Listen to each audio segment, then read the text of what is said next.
Gardner out here. All right. All right, hello everyone. My name is Luke Gardner. I am the co-founder and CTO at DADOS. We're brand new. We're launching today. We're very thankful for Walker for the shout out and thankful that all of you came and joined us. So we're going to use this time to introduce ourselves and then introduce all of our components. Then we want to talk to you. Come by our booth later in the week. We want to, as Walker said, art of the possible. We think this unlocks some things, but we don't have the domain knowledge of all your factories. And so we want to come to us. Let's talk through what the problems are and how we can help solve them. All right, let me hop over to here. Okay, so we think that as Walker said this morning, there's steps to go through, and he's talking about development steps. There's also, in our minds, agentic steps. So that's ingest the data, sense that data, decide what to do, and then make the action. We think in order to make agentic systems possible, they need to be in machine real time, not human real time. So human real time, it's like 2 seconds-ish in a lot of systems. Maximum, if you've got any gamers in the room, 60 FPS is thrown out a lot. Machine real time is operating on milliseconds. And so for us, we want to be able to enable you to do that 4-step thing, ingest, sense, decide, act, in under 50 milliseconds. All right. Now we have another side to that, which is you guys have big factories, and we were told very early on that volume is something to handle here. So in addition to dealing with that latency problem, we also want to deal with the volume problem. And that means that we can handle millions of messages incoming a second, although we've adjusted that slightly when we say millions of metrics, because metrics are, the fundamental data point. In the virtual factories, they're sending one giant message with about 3,000 metrics in it. And so it's about how many metrics can you handle, not necessarily how many messages you can handle, but we can do both ways. DADOS' systems all subscribe to the existing brokers. So everything is downstream from the broker. We like Hive at the moment, but we're broker agnostic from a technological standpoint. So whatever broker you've got running, we'll connect up to it. All right, let's jump over to some demos. So I'm going to start. This is a look at our back end of what we call DADOS Flow. DADOS Flow is the system that is acting as the subscriber, and it is responsible for handling that fire hose coming in of the volume.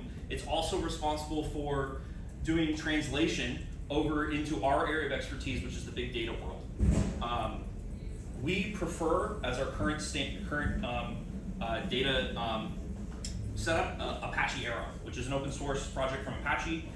Does a really, really good job of, when it's columnar for us, we love stuff that's columnar. It's really, really good for doing transmission between machines. And it is highly compressed and lets us get to a lot of different places very quickly. Flow is, we like to say that we scale up and scale out. So clusters are really, really common in this space. We absolutely support clusters. We also, though, want to take advantage of whatever machine that we are put on. And so scaling up is scaling up to the whole size of the machine. So what I'm going to swap back over here, back to my browser, and I'm going to pull up a report we ran. And I'm not going to go through this whole thing, but a couple of things I want to highlight. This was running in AWS on C7G 16x largest. That's a 64-core machine with Gravitron. And in this test, we were running 5 brokers, 1 Flow, and then 1 Lightning, which I'll cover in a minute. In this test, what we did is we took a recording that we did of the PROVEIT data from a couple of weeks ago, and we created some publishers that were going to replay that data. We spawned 3,000 copies of the PROVEIT data and ran it through our systems. That results in 1 million metrics a second. In this test, our end-to-end times, in this report, this is time into the database. So this is receive the message. Well, in this actual report, this is a test environment, so we're able to get the broker times really, really low as well. And so this is from the message was emitted from the publisher to it's queryable in our database. Our quad 9 percentile was 5.5 milliseconds. So we're really happy with that. This is in a test environment. In the real world today on the floor, when we're running similar things with the PROVEIT factory, we're measuring this in under 20 milliseconds. What database did you use? This database, so our database is called Lightning, which I'll cover in just a second. That's the Lightning. Fantastic.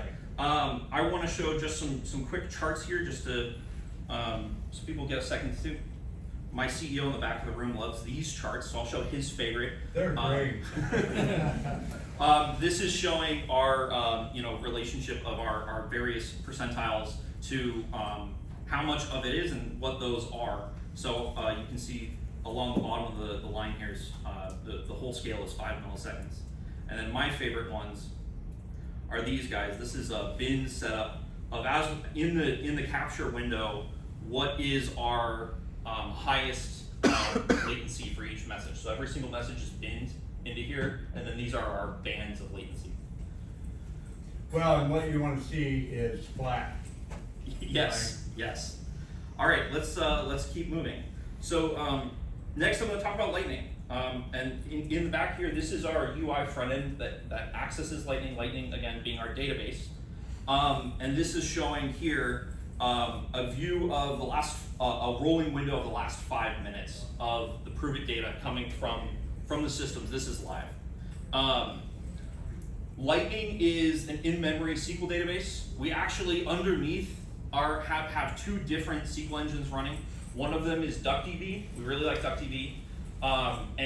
We use DuckDB for enrichment data. So if you're going to bring in data that's static from outside your live systems, and you're going to enrich your live data with that, we're going to spawn that into DuckDB. We also have for our live managed windows, which is what you're looking at here, another Apache product called Data Fusion. Data Fusion is a brand new thing from Apache, and when I say brand new, they released it in the last 6 months. We jumped on that bandwagon. We're really, really impressed with it. That lets you operate on arrow tables as if, I like to use the analogy, it's as if they were data frames, like it's polars or pandas in the Python world. It has a similar model where we're operating on the live arrow tables. So we use that as well there. So this setup here is the rolling window here. If I pop open Lightning, I'm going to swap over to our UNS view. And so this is a single state view. So this is what's the most recent value for every single thing in the setup. But as I mentioned previously, we also are supporting rolling windows. So on this setup, I've got 5 minutes as my biggest rolling window. The rolling window is a memory space constraint. However big your memory is however big we can make your rolling window.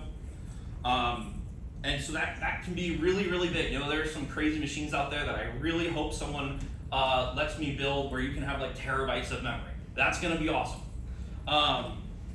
We also have, as our next piece, a storage writer. We call it DADOS storage writer. Pretty simple there. We maybe need some thinking on a nicer name. All of our other stuff's got great names. The storage writer is a separate stream from Flow.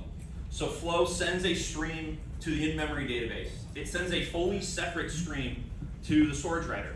The storage writer is going to take that arrow incoming. It's going to write Parquet files, and those Parquet files can go on your local system or to any S3 API. We're going to expand that as we move forward into additional ingestion APIs as well. Okay, let's see. Where am I? All right, our last component is the one that you guys all saw when you walked in. This we call DADOS reflection. This is our UNS viewer. This one is hot off the presses. And let me swap this then over to the live data so we can take a look.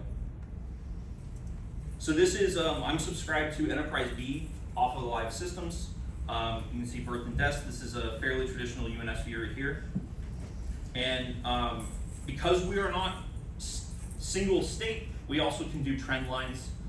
This is being driven by that in-memory database. So when you all walked into the room, I was showing some of our mock data, our demo data, and the reason for that is I was trying to get into your heads how fast this can possibly be. So all of those values that were changing were being driven by an in-memory database from a system that was running in our Docker containers.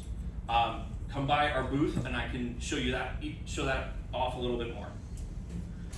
Okay, and then well, I should say the tagline, reflection. So we've got this really fast back end, it demands a really fast front end. And then just a little bit of extra, I showed this off to some people that were here a little bit early. But if I swap back to the mock data, some things we're working on, this is not fully hooked in yet. But we're working on also having freeform, the ability to drive diagrams. Some of you in the room will be familiar with some of these symbols. To be honest, I'm not familiar with all these symbols. This is absolutely something we're still working on. And this is something we'd be really happy to have somebody with domain knowledge to come to us and be like, I need it to look like this, I need it to work like that. Okay, so to wrap How up. often does it update? Right now we're updating on a 20 hertz frequency. That's for the UI though, that is not the back end, that's just the UI. So to translate that into English, it's 20 times a second. Yes. Thank you. To wrap up, we're gonna spend as much time here taking questions as we can. I think we have the room for a good more bit of time. Come see us at booth 47.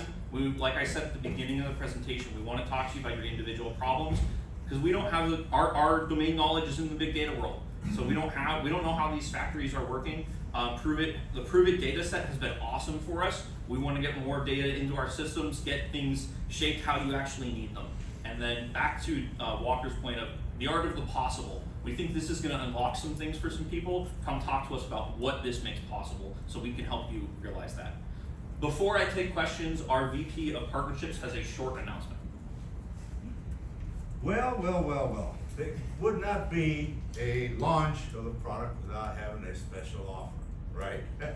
So 7 of you today have the opportunity to participate in a pilot program, okay? It's a paid program, it's a paid pilot, but we're gonna take care of all the work, right? So if anybody's interested in taking a look at the technology firsthand, on-site, hands-on, we will work with you.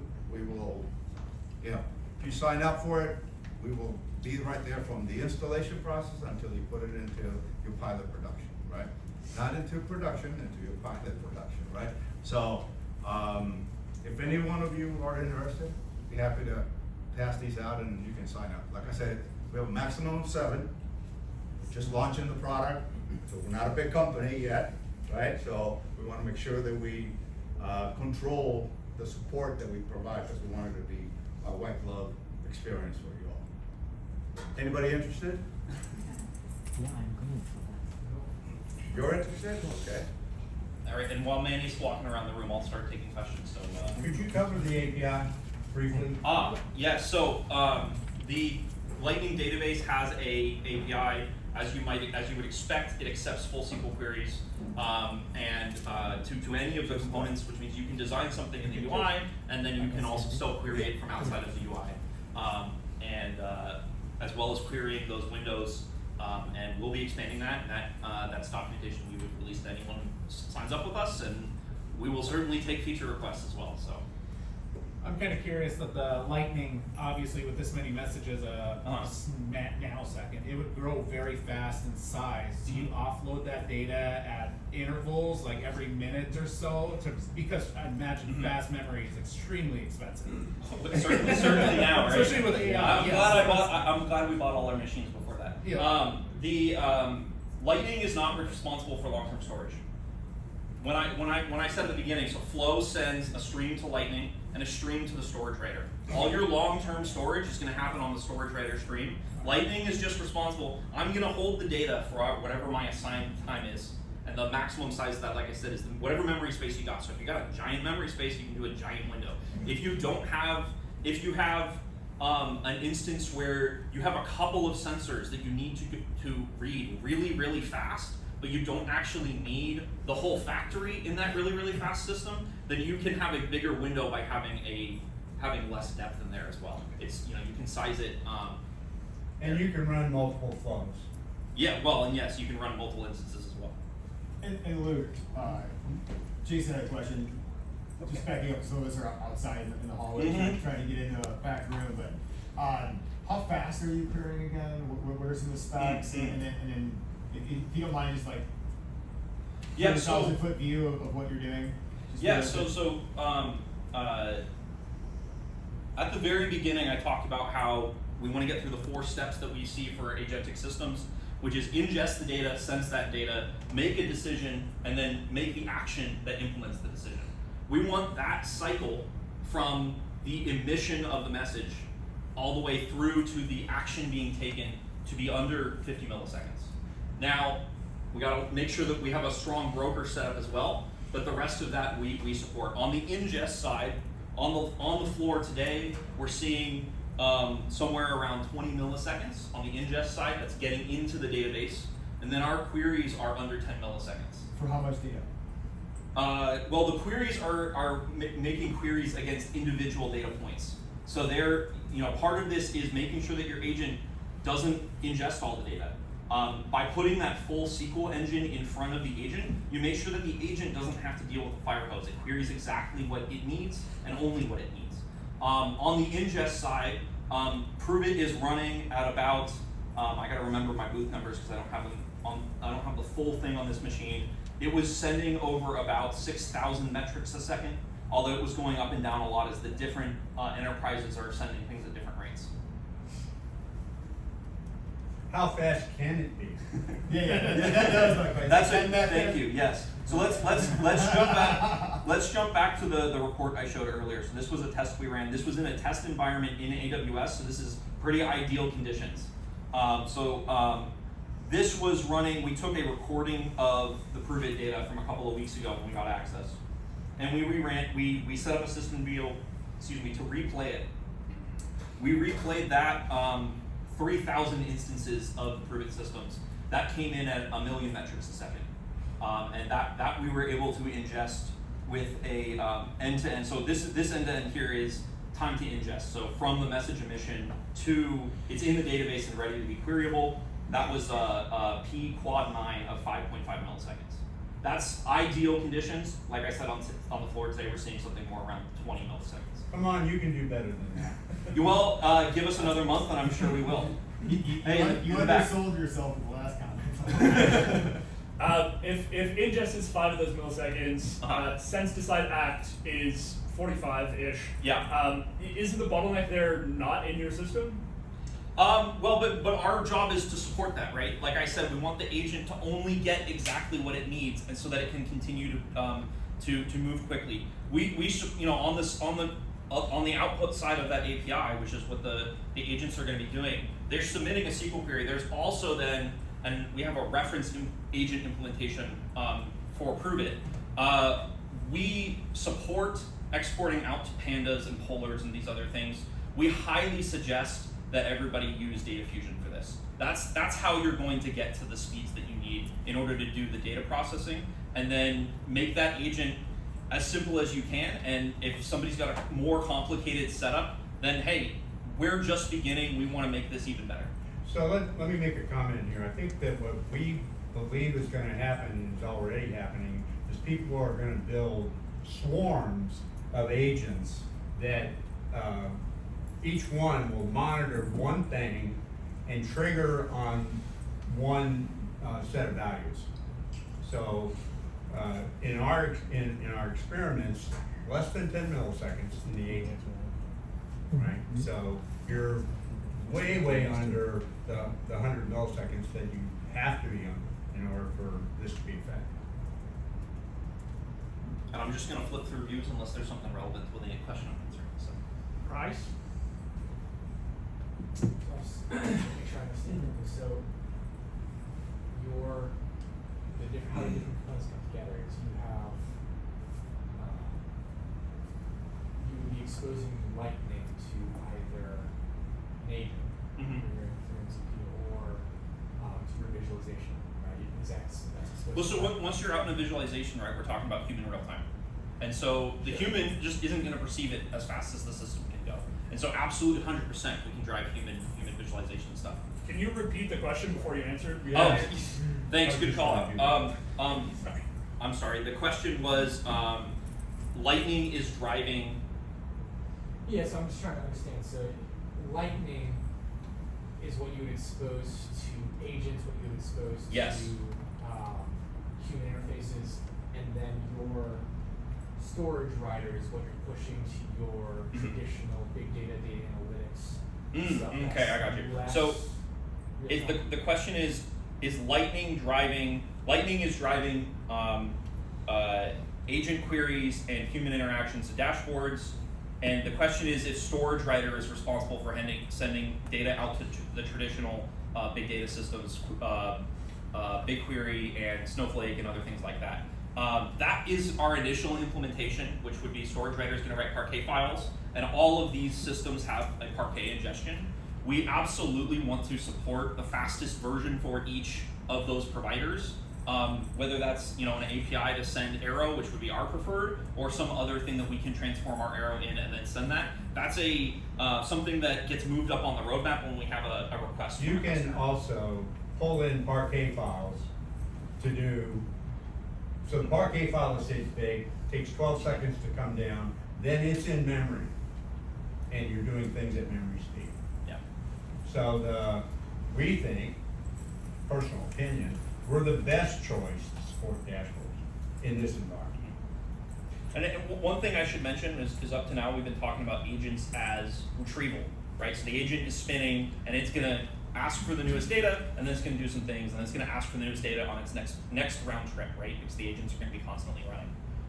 We will support an additional setup where, in the same way that Lightning and Flow get different streams coming out of, or Lightning and the storage writer get different streams coming out of Flow, we could send a third stream that goes to an agent that's getting pushed values to as well. That is possible for the absolute lowest latency setups. That kind of setup is going to have to be custom because of the problem I mentioned before, which is the agents, we want to only send them the data that they want, which means that feeding that stream, you have to run data fusion on the server side, which is possible with our architecture, but is something that would have to be a custom implementation. Question? Luke? Yeah, There. sorry, one question. So Lightning is running where? Is it running locally on the machine? Is it running in the cloud? Where is it running exactly? So this instance is running in, where is Lightning running is the question. Right now, this instance is running in a Docker container right here on my laptop. We are running, that container can be in the cloud if that's what the implementation requires. Our preferred setup would be that these containers are running as close to the broker as we can get, because the networking is also, of course, important to hit that latency target. And so that means that you want to have it on the local site and as close to the broker as you possibly can get. In the same cluster, maybe, in Kubernetes? Ideally, yes. How about on local line compute? Local line compute, like if I want to run this at the line. If we've got a box to run it on, sure, it's running on my laptop right now. Okay. As long as that memory space, right, that's going to be on whatever machine that's right there, can hold the window you're looking for, then Yeah, yes. I'm not talking a lot of signals, maybe like a handful, 10 signals just to Yeah. do local control loops. Yeah, I was talking to somebody at the booth earlier today about would it be possible to bypass the broker, and I couldn't see a reason why it couldn't be done, but it's not something we currently support. So if you wanted to do sensor direct to No, I would still have a broker, but Okay. just everything would be at the line. So I don't well, want yeah, we have no problem. I don't want to add the latency of the network. 100%. I agree. We have that's our ideal. So another question. Did I get it right that your SQL layer decides whether to go to the hot storage or to the cold storage? We send both streams as it's a lambda Same application. They send both. Same time. Oh, sorry. Thank Same- you. And then you run basically a combination of cold and hot storage in one query? Or is it, So yeah, the question is whether we're sending what's responsible for what goes to hot storage versus cold storage, and the answer is they're two identical streams going out. So the live in-memory database receives a full Arrow transmission, and the storage writer also receives a full Arrow transmission. Both of them catch it, and then they do different things with it. yeah, I mean basically the read layer, not the write The layer. read layer. I think what he's asking is when a SQL query runs, for example, from an agent, and you tell me if I'm wrong, where is that query being executed on? Is it being executed just on Lightning, or is it also being executed thank you. on? Is that where you're going? Yeah. with So the question? where is the query going to be executed? So I talked earlier about there was actually a three-part question answer here. I talked earlier that Lightning actually has two different SQL engines in it. One is DuckDB and one is Data Fusion. So the first place is one of those two, depending on where the data actually is. Yeah. Then there is the additional question, which is what about if we need to go query long-term storage? We haven't built that feature yet. We need to 100% on the roadmap. It's in the next 2 months, and that next 2 months becomes next week if somebody signs up and that's a necessary thing. I have a few. In this demo, how long is the time window for the hot storage? In this setup, I'm subscribed to just Enterprise B. Where did I have that? Here it is. So I'm subscribed to just Enterprise B. It's running on my laptop. So right now it's 5 minutes. How many rows is that? Currently we're looking at 700,000 rows. And how much memory? Yeah. Let's go take a look. Half a gig. So one of the things, Arrow and Data Fusion are columnar storage, which is automatically compressed, and then they compress it more. So, frankly, at this point, the best set of data formats you can buy. Did you? Yeah, I had 2 questions, but I think you might have partially answered the first question. Okay. So you mentioned that DuckDB is part of the low latency database segment, right? So that's Yeah, for queries, right now we're using DuckDB to deal to hold enrichment data. So static stuff that then can be used to enrich the live data. Yeah. And the intent behind that is to add enrichment for the agent operation, for the agents. Well, agent operations or dashboard or whatever, dashboards. whatever we need to, whatever we need to serve. Yeah. Okay, and then that's good. And then the second question is kind of building off what you were talking about with the swarm of agents. Yep. So I definitely envision where you have a single agent that is controlling a whole bunch of swarms sure. that are going to do that. So have you factored that into? He told me he had to leave early. Have you I said I'd jeer him. Sorry, continue. Have you factored that into really the number of SQL calls that are going to be going and then the intensity? So basically, I've got a series of controller agents that need accumulation of data from my individual swarms that are going out there. That's actually going to be my decision maker. That's going to be my event action item. Because really what I want to do is optimize locally what the proficiency is of those dedicated agents, and then report up to a master to a degree, and then that is going to drive the event. So from a SQL query perspective, or just from a performance perspective, to that database. So I'd be Luke, really you go curious to back to think the about benchmark. what that would look like from a widespread swarm, right? The query Yeah, code? it's not on that benchmark. Okay. So- Summarize the question. Yeah, so this was on the query side, not on the ingest side. What about a big swarm of agents that are all making queries at the same time?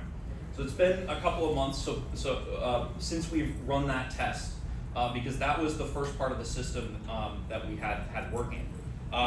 We, at the time, were running thousands of queries a second against that query side, and we were still getting consistent performance below 10 milliseconds.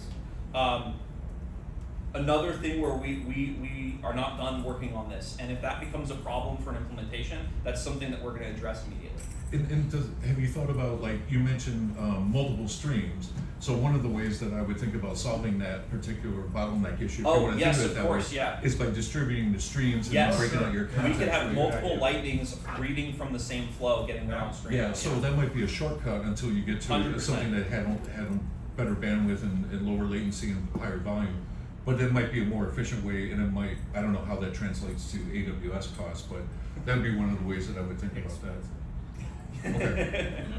Yes, 100%. So the final conclusion there is, so we can also spawn, in the same way we can have multiple streams serving storage writer and lightning and an agent that's running, we can also have a second lightning that's there to serve as a mirror node for the first So one. you can not all the shard, queries can you go can to the same shard place. what you're doing. Yeah, Yeah. yeah, that'd be a great way, okay. Yeah.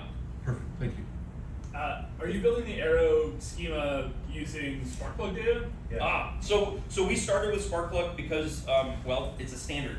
And that meant that from someone for us without industry experience, it at least gave us something to latch onto to start with. Let me pull up the window here. Well, I guess the second half of my question is, have you looked at how you're going to do that for vanilla MQTT that does ask for? Yeah, so I don't have it on this machine, but I have it running in the booth. We are reading the vanilla MQTT Enterprise A. That is reading it as JSON, and it's a best effort.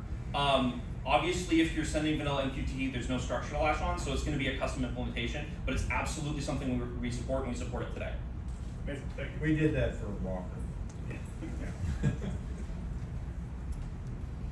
All right, well, if there's no more questions, maybe we can just mill it out the room and network, and people can come up and ask me questions they don't want to ask in the room. No, maybe they're a lot more excited now. They want to sign up. What do you think?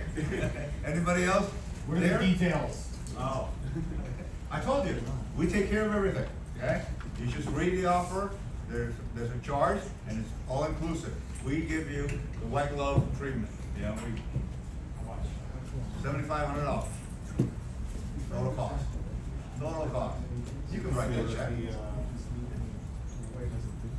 I don't think we're big enough to get it. We're done with it. Yeah. Not even close. Not even close? Yeah, and all. So, the live